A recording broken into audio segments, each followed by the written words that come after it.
Welcome to the channel. My name is Matthias. Today we're going to talk about X-Force issues 20 to 22, where we have the awesome creative team of Fabian Nicieza and Greg Capullo, where we get this really fun but solid story where we have X-Force having to deal with S.H.I.E.L.D. You also have a pretty awesome B plot where we have Domino trying to hunt down Copycat, and we have Wade Wilson get involved too. So the main premise of the story is that prior to this particular arc, Cable had seemingly died at the end of the Executioner song.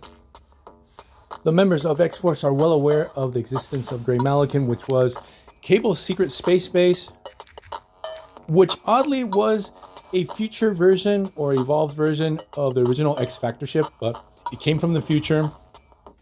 It also had the original AI that ship had, the one that Beast would interact a lot with.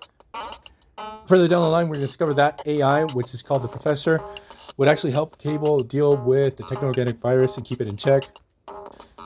The thing is that X-Force wants to get to Grey Malikan before S.H.I.E.L.D. does, because they know they're going to go after all of Cable's weapons. And obviously, S.H.I.E.L.D. starts gunning for Grey Malikan. They have to team up with Stark Enterprises to get there in the first place. War Machine is sent in representation of the company because also they want the first dibs on any super futuristic technology there. So the thing is, we have the S.H.I.E.L.D. agents going to the ship using this classic 90s space armor that you would see a lot during this time. While at the same time, we have the members of X-Force arriving on board. They were able to teleport there thanks to Little Cheney, who is a mutant teleporter who can teleport many mutants at the same time, who had a relationship with Cannonball and was hanging around with the team during this time. And obviously, we're going to get a confrontation between X-Force and S.H.I.E.L.D. Obviously, the S.H.I.E.L.D. agents do not stand a chance, but War Machine is on their side. I have to say that the action is very well done. Greg does a fantastic job. Now, I really like how War Machine is characterized in this story because even though he has insane firepower, he actually uses his smart and his tactical capabilities to stay one step ahead of X-Force in the battle. Now, while this battle is raging on, we dive into the B and C plot, where first we have Domino working with Grizzly. They're trying to hunt down Cable's old safe houses to see maybe if they're lucky and they can find X-Force, possibly Cable himself back from the dead. They seek help from another old associate of Cable, Hammer, because Hammer and Grizzly were both on Cable's old team, the Six Pack. I don't remember if Domino was on the lineup. She probably was, but the thing with Hammer is that he hates Cable's guts. So he's going to tag along because if they're lucky and they find Cable alive, he's going to kill him. He's going to take him down. Now, Hammer is a really interesting character because he's paralyzed from the neck down. That his whole situation is Cable's fault. And the thing is, even though he's paralyzed and in a wheelchair, Hammer is very, very capable and dangerous. You know, people bitching about inclusivity in comic books nowadays. Like back in the day, this wasn't an issue, but you had very diverse people in a comic book series. You had Hammer, a black dude in a wheelchair. On the team of X-Force, you had Richter, who was of Mexican descent. Sunspot was Brazilian. With Shatterstar, like, we're pretty far away from establishing that he's gay or bisexual. Same as Richter. But the thing is that I'm not sure if this is intentional or not. Shatterstar is written very much like a person on the spectrum. Also, we discover in this story that I forgot to mention is that Shatterstar is really good with technology. He just never told the other members of X-Force about this because it's not related to combat. You also have Farrell, who is of Latino descent. So now we have Domino, Grizzly, and Hammer. They're going to hunt down Copycat because they know she probably knows where X-Force is at this moment. Now, not all the members of X-Force went on this mission to Grey Malikan. We had Siren, Warpath, and Boomer stay behind. You know, I'm not sure if she was called Boomer during this time or Boom Boom. Like, she would change her name all the time. And, oh crap, I totally forgot. Warpath is a Native American and a total badass in the series. I also love the fact that it's shown many times that Warpath seems to be a music nerd. And he's always sitting around with his Walkman and headphones on. And it seems that he likes alternative rock and metal. He name drops a couple of like relevant bands from the time.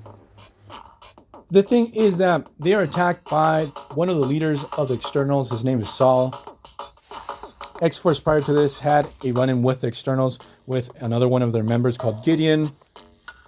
They're like the secret society of immortal mutants, and the thing is, they think that Cannonball is one of their members. The thing is that the Externals are totally bent out of shape over the fact that their existence is now known to the world thanks to X-Force. Well, not to the world, only X-Force, but this really irks them. So Saul decides to attack X-Force, but he only finds these 3 mutants behind. This is going to set up the next story arc after this. So back to Grey Malkin, we have like this interesting interaction between Nick Fury and Cannonball, where Nick is like, why the hell do you want all these weapons? And Nick does plead his case before he makes this question, because he tells Cannonball, look, we need these weapons for national security, and these weapons come from the future, so we can learn a lot from them. And Cannonball's answer is pretty much priceless, because he's like, we just want them. They're Cable's legacy, and we should have them because Cable is our leader. That's it. The thing is, the way the line is delivered and the whole context, you get the feeling that Cannonball really doesn't have a plan. He's just winging it. And what he ends up doing is that even though, thanks to the battle, Grey Malkin is losing structural integrity, Cannonball tells the professor just self-destruct and make sure that the weapon stockpiles land at our base and tell us where the escape pod is in the first place.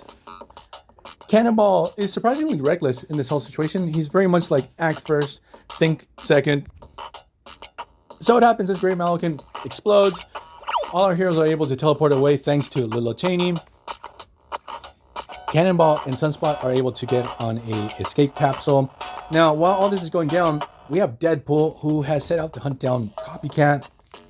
And also we have another bounty hunter. His name is Sluggo. The thing is, they're gunning to try to kill Copycat. They even kill the person that Copycat was copying by accident.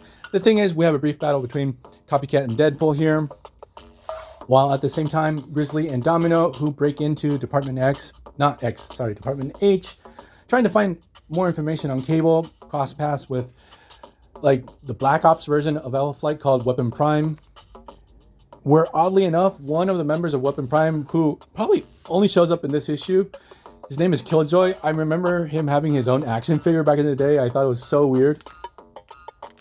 So at the end of the issue, we have X-Force having salvaged what they could from Grey Malkin and all of Cable's weapons.